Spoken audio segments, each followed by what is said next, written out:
আসসালামু আলাইকুম everyone, welcome back to my channel. আশা করি আপনারা সবাই ভালো আছেন। কুরবানি ঈদের পরে আমি এই বিফ পিৎজাটা বানিয়েছিলাম। একদম টাটকা টাটকা বিফ দিয়ে খুবই মজাদার হয়েছিল। খুব সহজেই কিন্তু আপনারা এই বিফ পিৎজাটা বানিয়ে ফেলতে পারবেন বাসার মধ্যে। তাহলে শুরু করা যাক। প্রথমে আমি তেলের মধ্যে একটু বাটার দিয়ে নিয়েছি, বাটারটা যাতে না পুড়ে যায় তাই বলে এই পদ্ধতি।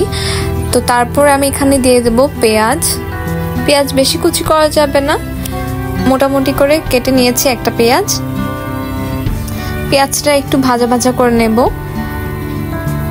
এরপর এখানে আমি দিয়ে দেব বিফগুলোতে আমি একদমই কিছু দিয়ে নেই,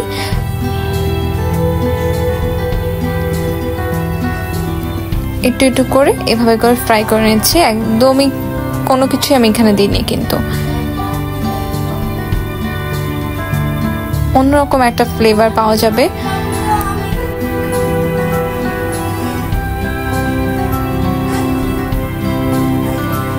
দিয়ে দিয়েছি গোলমরিচের গুঁড়া। এখন আবার একটু নাড়াচাড়া করতে থাকবো। এখন দিয়ে দিচ্ছি সামান্য পরিমাণ লবণ। আগে থেকে পিৎজার জন্য আমি ডো বানিয়ে রেখেছিলাম, আর তারপর একটা ট্রের মধ্যে বাটার পেপার দিয়ে পিৎজার জন্য ডোটাকে ভালোভাবে প্রিপেয়ার করে নিয়েছি। এখন দিয়ে দিচ্ছি হোয়াইট সস রেসিপি আমার আগে থেকে দেওয়া আছে, আপনারা দেখে নিতে পারবেন। খুবই সহজভাবে বানিয়েছি আমার এই হোয়াইট সসটা। একদম বেশি বেশি করে দেওয়ার চেষ্টা করবেন, তাহলে কিন্তু খেতে খুব মজা লাগবে।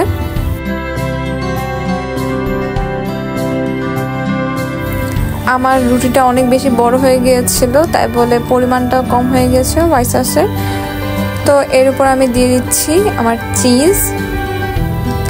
চিজও যত বেশি পারেন দেবেন, তাহলে কিন্তু খুবই মজা লাগে পিৎজা খেতে। তো আমি এখানে মোজারেলা চিজ ইউজ করেছি, যে কোনো ডিপার্টমেন্ট স্টোর অথবা বাজারগুলোতেই কিন্তু পাওয়া যায় চিজ। তো এভাবে করে গ্রেটার দিয়ে আমি গ্রেট করে করে দিচ্ছি।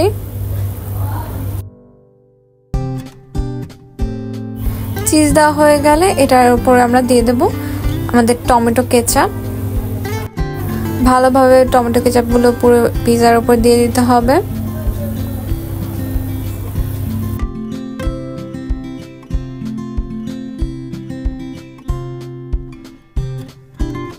টমেটো কেচাপ দেওয়া হয়ে গেলে এর উপর আমি আরেকটু চিজ দিয়ে দিচ্ছি। এরপর আমাদের যেই বিফটা ভেজে নিয়েছিলাম সেটা দিয়ে দিচ্ছি।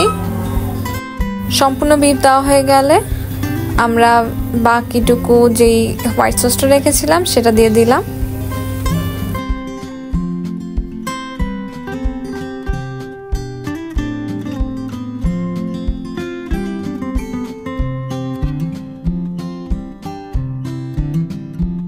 হোয়াইট সস দেওয়া শেষ। এবার আমি দিয়ে দিচ্ছি ক্যাপসিকাম। আমি ফ্রিজে রেখেছিলাম ক্যাপসিকামগুলো, তো এইভাবে ফ্রোজেন ক্যাপসিকাম কিন্তু দিলে স্বাদ একই রকমই থাকে।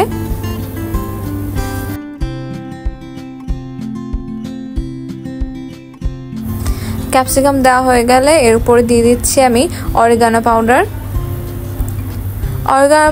কিন্তু বাসা আপনারা বানাতে পারেন। আমি বাসায় বানিয়েছিলাম, আগে একবার কিনেছিলাম ডিপার্টমেন্ট স্টোর থেকে। তো এরপরে আমি একবার একটা অরিগানোর গাছ কিনি। তো এই গাছ থেকে যে পাতাগুলো, ওগুলো জাস্ট ফ্রাই করার পরে ভালোভাবে ফ্রাই করতে হবে, তারপরে কিন্তু ব্লেন্ড করে অরিগানো পাউডার হয়ে যাবে। এরপরে আমি দিয়ে দিয়েছি চিলি ফ্লেক্স, একটু ঝালটা বেশি করার জন্য। আপনারা যদি বেশি ঝাল না খেতে চান তাহলে স্কিপ করতে পারেন। তো এরপর আমি ওভেনে ঢুকাই দিচ্ছি আমার পিৎজাটা।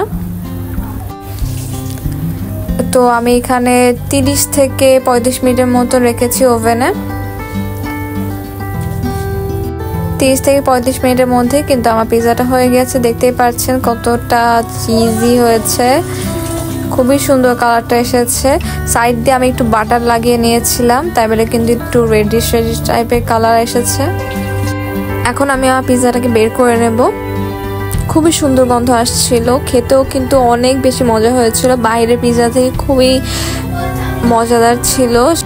একদম বাসার মধ্যে যা ছিল তা দিয়ে আমি দেখানোর চেষ্টা করেছি। দেখতেই পাচ্ছেন বেশ চিজি হয়েছে। যদি আমি তেমন একটা দেইনি, কিন্তু মজারেলা চিজ কিন্তু একটু দিলেই অনেক বেশি ক্রিমি হয়ে যায়। আবার সাথে হোয়াইট সসটা দিয়েছিলাম, টমেটো সস দিয়েছিলাম, বেশ মজা হয়েছিল। তো আপনারা কিন্তু এভাবে বাসার মধ্যে পিৎজা বানিয়ে দেখতে পারেন আমার রেসিপিটা ফলো করে। আমাকে কমেন্ট করে জানাতে পারেন। আর এরকম নতুন নতুন সহজ সহজ রেসিপির জন্য আমাদের চ্যানেলটিকে সাবস্ক্রাইব করে আমাদের পাশে থাকুন। আশা করি আজকের রেসিপিটা ভালো লেগেছে। ভালো লাগলে একটি লাইক করবেন। আজকের মধ্যে এখানেই বিদায় নিচ্ছি। আল্লাহ হাফেজ।